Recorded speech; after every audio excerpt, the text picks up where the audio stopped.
They waited 9 hours.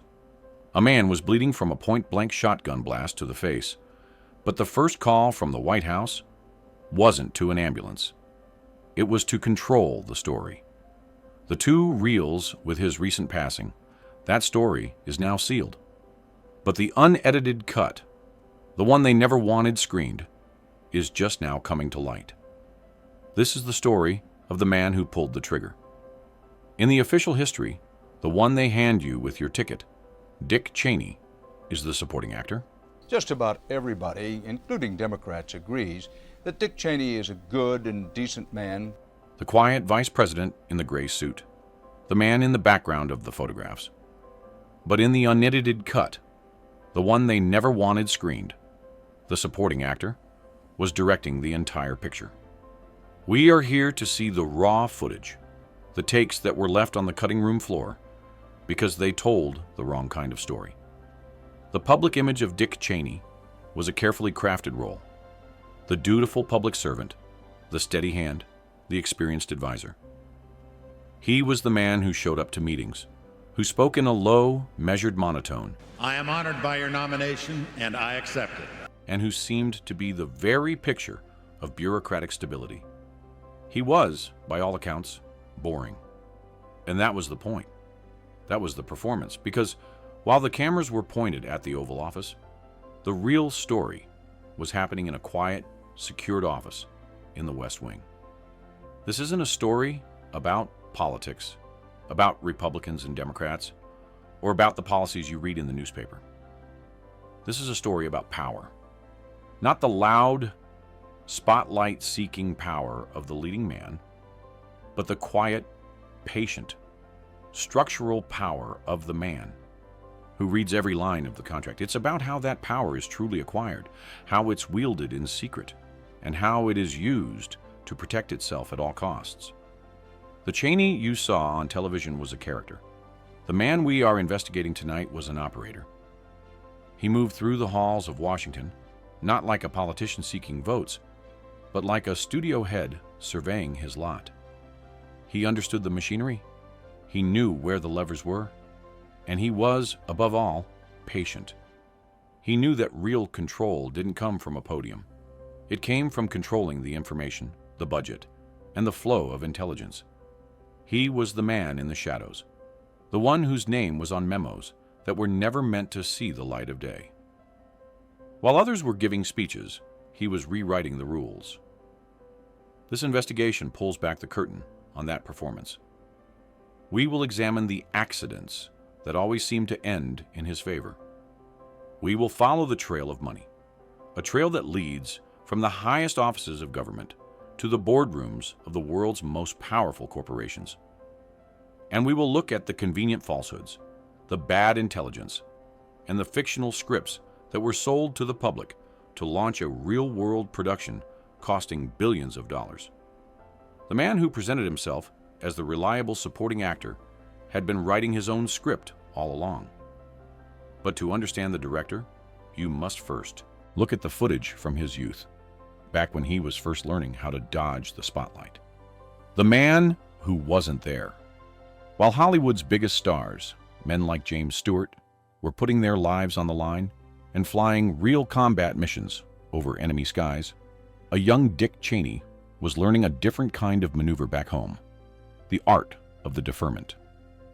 In an era when a generation was being called to serve, when young men were being sent to the jungles of Vietnam, the question of duty was not an abstract one.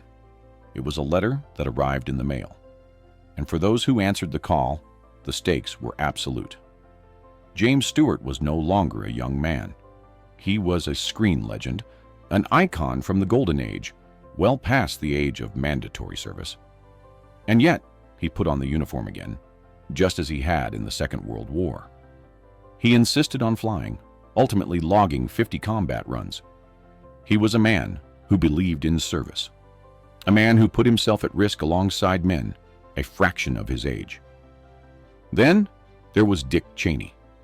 He was young, he was healthy, and he was of prime draft age. The call came for him, just as it did for millions of others.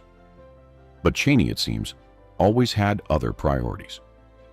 This is the first piece of unedited footage, the first time we see the operator at work. The first deferment came in 1963. He was a student at the University of Wyoming. This was common, a standard procedure.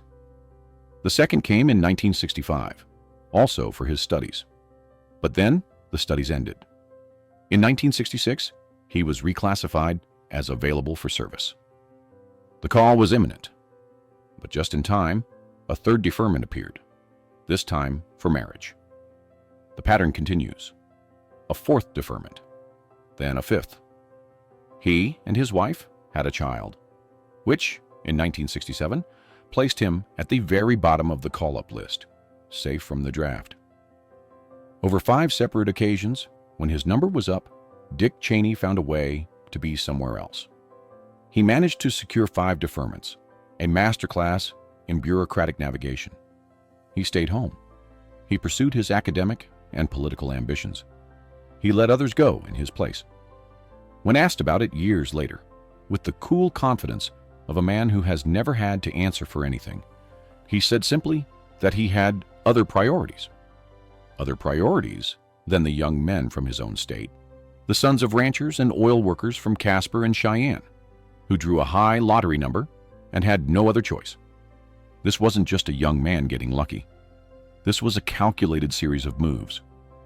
This footage reveals a man who, from the very beginning, let others take the risks while he secured his own position.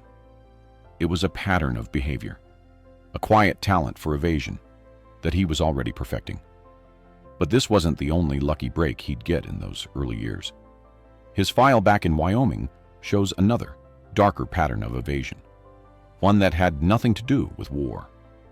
The Wyoming tapes before he was a Washington insider, he was a 26-year-old slinging drinks in Wyoming, and he had a habit, a dangerous one that, for anyone else, would have ended their career before it began. This is the Wyoming tape, the raw footage from his early 20s, and it is perhaps the most telling reel of all. He had flunked out of Yale. He was back home, working on power lines, a man seemingly adrift, his future uncertain, and he was drinking. This wasn't the occasional indiscretion of youth. This was a pattern, a dark, repeating loop in the film. The public record, the parts that were allowed to surface, confirms this. But the unedited cut shows the full story. He was 26 years old, and he had 5 drunk driving busts on his file. Think about that for a moment. Not one, not twice. 5 separate incidents. For any other citizen, for any working man or woman, this pattern would have been a career-ending disaster. It would have meant courtrooms, public shame, a permanent stain that would follow them for the rest of their lives. A 5th incident, that would have been the end of the line. That would have been a jail cell. It would have been the final scene in a short, tragic film.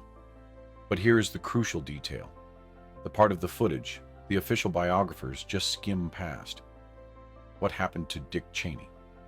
What were the consequences for this repeated, dangerous behavior? Nothing. There were no cuffs. There are no mug shots in the archive. The man who was cited 5 times for his recklessness, the man who was a clear danger on the roads, simply walked away. He walked away with a clean slate, his political ambitions completely unharmed. This wasn't the corridors of power in Washington. This was small-town Wyoming. And even then, even as a young man with a failing academic record and a dangerous habit, he was learning the most important lesson of his entire life. The rules do not apply to everyone equally. This wasn't just luck. This was the system, even on a small scale, protecting its own. He learned that if you move in the right circles, if you present the right face, the official story can be edited.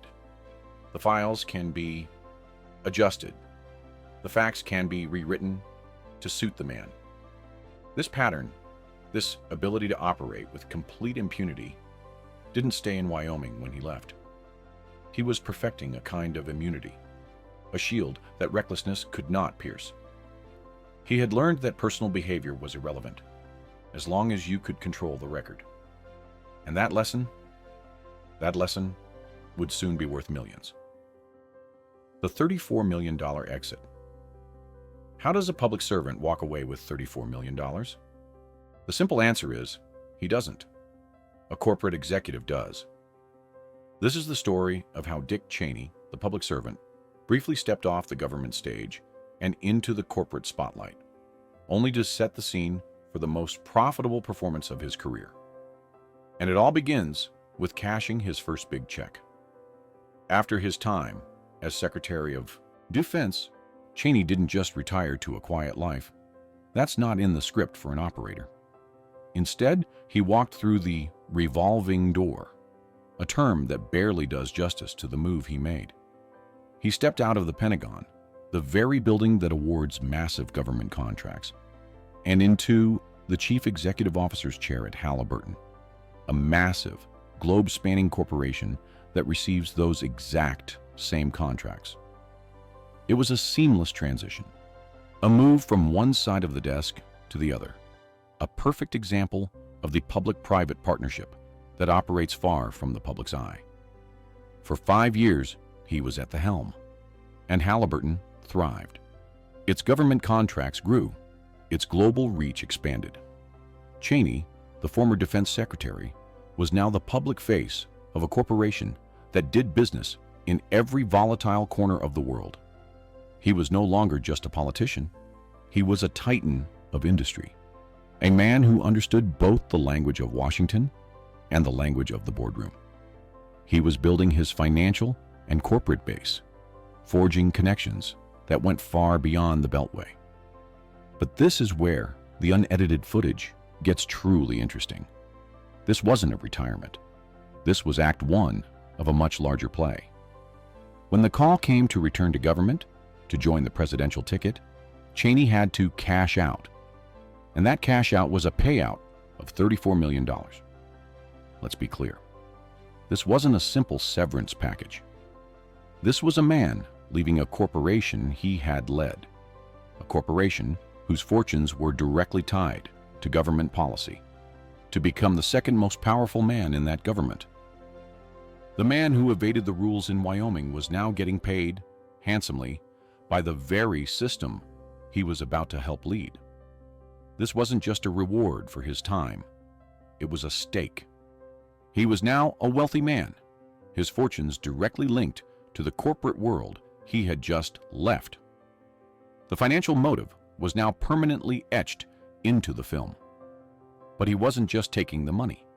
He was taking the connections, the access, and the corporate worldview, and he was bringing it all back with him to Washington, ready for the biggest audition of his life. The audition. In the summer of 2000, George W. Bush, then governor of Texas, asked Dick Cheney to find him the perfect vice president.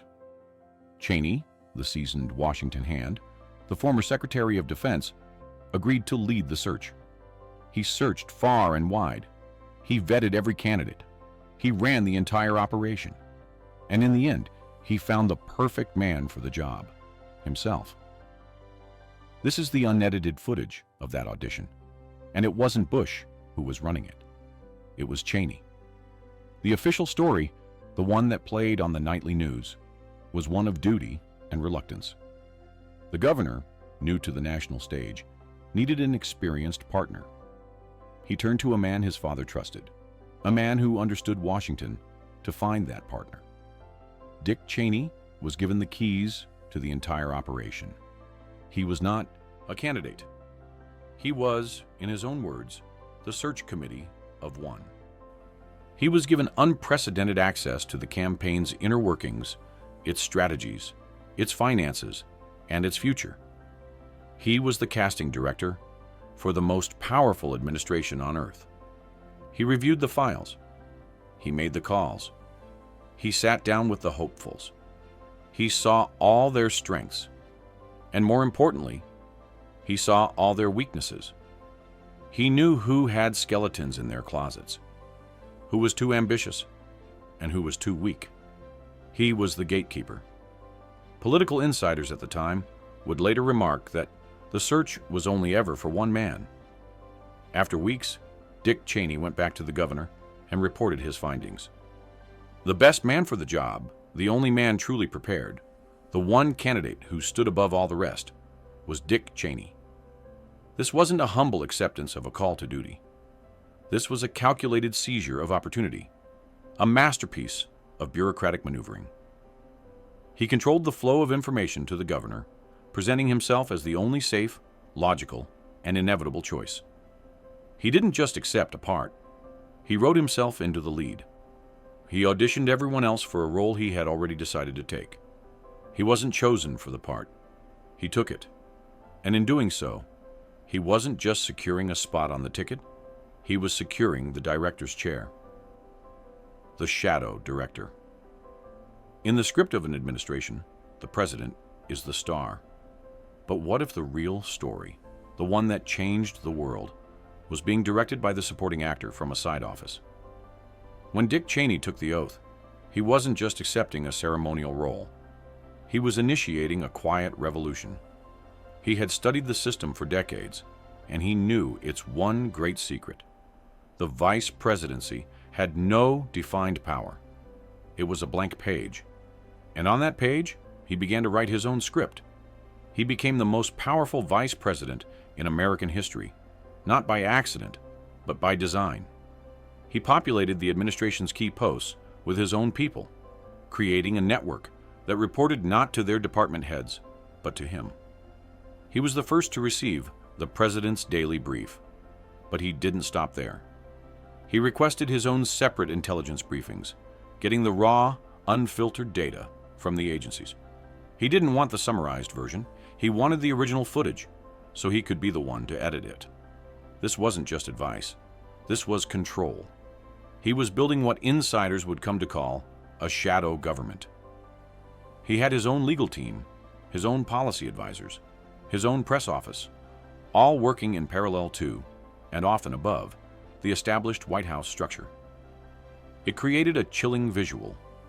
On the morning of September 11th, while the president was in a Florida classroom reading My Pet Goat, the shadow director was in a bunker, already beginning to rewrite the Constitution. He was the unseen hand, rewriting the memos, stacking the committees, and ensuring that by the time decision reached the president's desk, it was already his decision. The philosophical justification for this was a little-known, archaic idea called the unitary executive theory. It was a concept he had championed for years. It argued that the president, in matters of national security, had nearly absolute, unquestionable power. And in the wake of national tragedy, he seized that theory and turned it into law. He wasn't just advising the president. He was running the machinery of the war on terror. He was the one in the secure rooms, the one pushing the legal boundaries, the one who turned the vice presidency from a supporting part into a second, more powerful Oval Office, one hidden from public view. He had built a machine of unprecedented control, an office that answered to no one. And when you have that much power, when you believe the rules no longer apply to you, your first instinct, always, is to protect the operation, no matter what. The friendly fire incident. It was a clear day on a Texas ranch, a hunting trip, and then a spray of buckshot, point blank, to a man's face. But the strangest part of this story, the scene that was cut from the official broadcast, isn't the shooting. It's the silence that came after. The setting was a classic portrait of power at ease.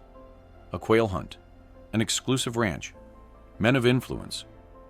The vice president, Dick Cheney, was there with his friend, a 78-year-old attorney named Harry Whittington. It's the kind of scene that's meant to look relaxed, unscripted. And then, the script was torn to pieces. A bird flushed. The vice president turned, took aim, and fired. But he didn't hit the bird. He hit Harry Whittington. The buckshot struck him in the face, the neck, and the chest. It was a moment of shocking, undeniable violence. A man was on the ground, bleeding.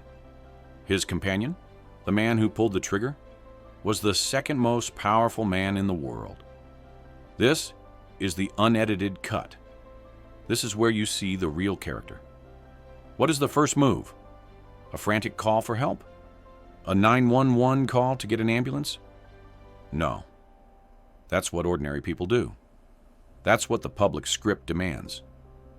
But this was not a public performance. This was the shadow director in a moment of crisis. The first move was not to the emergency services. The first move was to control. The incident was handled in-house. Here is the fact from the unedited file. The White House waited 9 hours before calling the emergency room. For 9 hours, the machinery of information control went into effect. They didn't call the local police. They didn't alert the press. They called their people. The Secret Service secured the scene. The Vice President's motorcade, not a public ambulance, is what eventually took the bleeding man to the hospital. Think about that. A man has been shot by the Vice President, and the first priority is not his medical care. The first priority is the narrative. This single, unedited scene shows a man whose first instinct, even with another man's life hanging in the balance, is not compassion. It is not duty. It is information control. It is managing the footage. The story itself didn't even break from the White House. It was leaked by the ranch owner to a local paper nearly a full day later, forcing the administration's hand. This wasn't just a hunting trip gone wrong. This was a raw, unedited glimpse into the operating procedure. When the script goes off book, when a real-world event threatens the production, his instinct is to silence the set, seize the camera, and edit the truth. But this was just a rehearsal for the main event, a much larger production he was already selling to the world. Selling the script. Every war needs a villain, and every war needs a script. But what if the script was a work of fiction, and the studio executives knew it all along? This was the biggest production of Dick Cheney's career. The unedited footage shows he wasn't just a consumer of intelligence, he was a producer of it. He and his team became the screenwriters for a global blockbuster, and they needed a compelling story. They got to work, building a narrative, piece by piece, that would justify the overture they were already planning. The script needed key plot points, scenes that would shock the audience and convince them the story was real. The first was the yellow cake from Niger.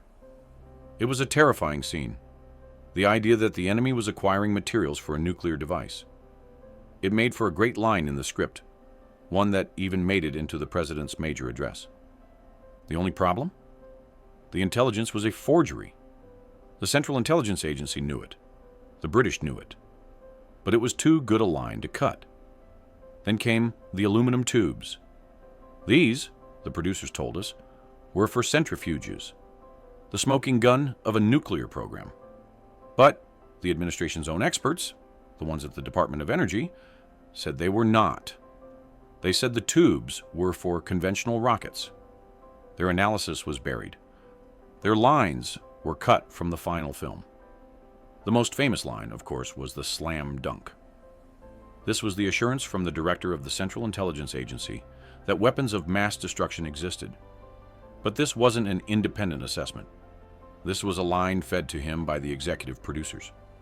The unedited cut shows Cheney, time and again, making trips to the Central Intelligence Agency headquarters, not to listen, but to talk, to apply pressure, to find the facts that fit the script he had already written.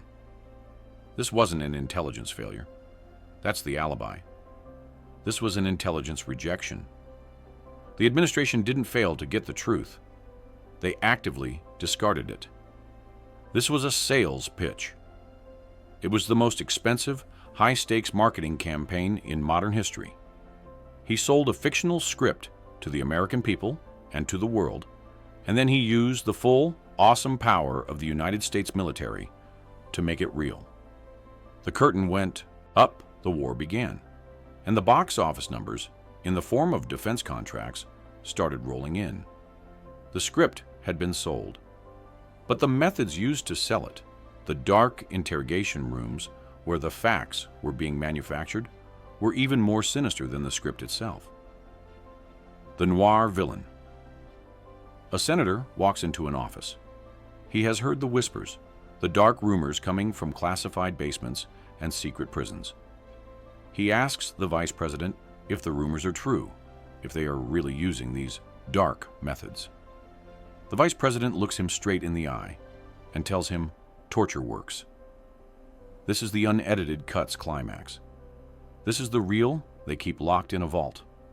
The mask is not just off, it is tossed aside. This is the scene where the supporting actor steps into a single, harsh spotlight and delivers his true monologue. The senator was John McCain, a man who knew intimately what those dark methods felt like. He was not just a political colleague. He was a man who had personally endured the very things he was now hearing his own government was doing. He was warning Cheney, as a survivor, that this path would lead to ruin, that it would produce false information, and that it would stain the nation's honor. And the vice president was unmoved. He didn't deny it. He didn't reframe it with bureaucratic language or legal justifications. He gave it to him straight-faced, like a noir villain bragging about a blackout scene, a man admitting to the mechanics of his own plot. Torture works. This was the admission. This was the core philosophy that underpinned the entire production.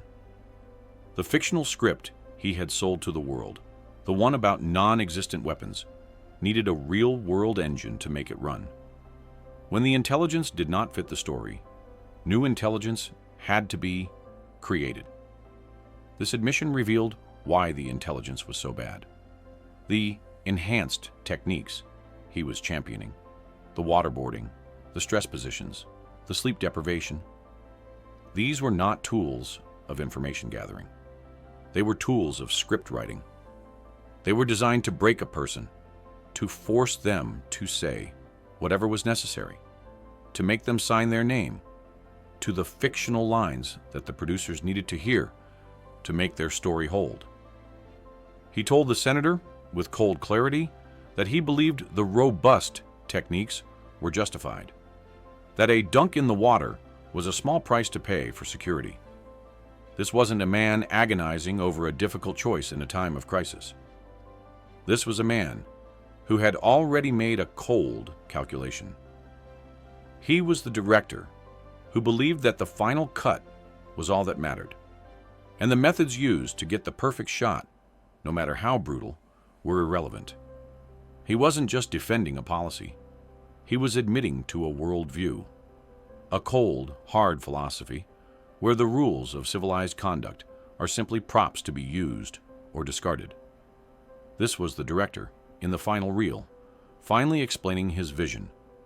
No apologies, no remorse, just the cold admission that the ends, his ends, always justify the means.